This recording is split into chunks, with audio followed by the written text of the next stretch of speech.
sounds like a crazy thing when I say it aloud, but it's true. Seeing the closets of other friends' moms was very instructive for me. Just being in a closet that was tiny, that opened with 2 doors. Well, my mom's closet, you could fit a bed in there. She didn't have a bed in there, but you could have, do you know what I mean? It was a fancy Chicago-sized closet filled with beautiful, fancy stuff. My mom wasn't a big gala circuit person. Even so, there were gowns in there. What I remember clearly is a skirt of suits. She loved an Escada jacket and pants. A very fancy designer that was on Michigan Avenue, the fanciest street for shopping in Chicago at the time.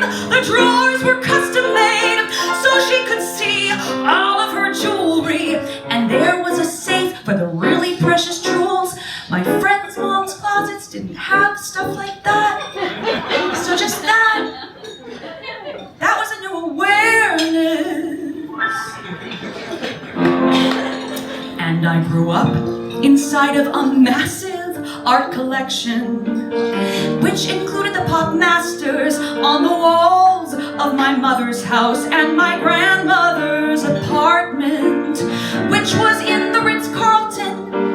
She lived in the Ritz-Carlton, which I noticed other grandmothers didn't seem to do. I was literally surrounded by Liechtensteins, Warhols, Chagalls, and Picassos, but what made that stand out was less going to other people's houses and more them coming to mine and saying, holy fucking shit, where are these paintings from? Because I basically grew up in a museum with beds.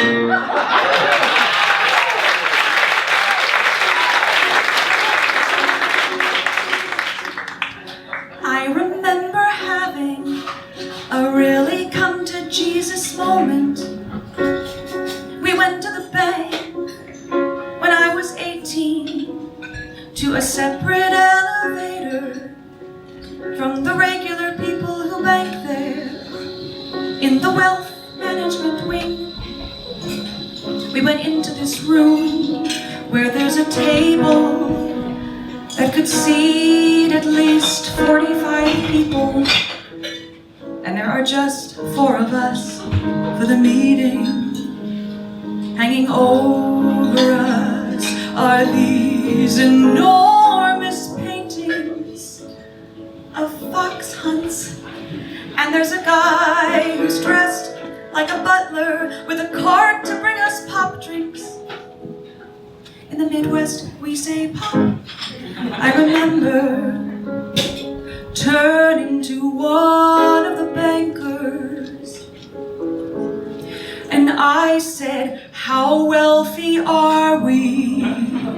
I want to know, how wealthy are we? And she said something about being in the 1%. It became very real in that moment. Even though I knew intellectually, there's knowing and there's knowing. And all kinds of things go through your head. You wonder why me, I didn't earn any of this. It's winning the lottery in such an unfair system.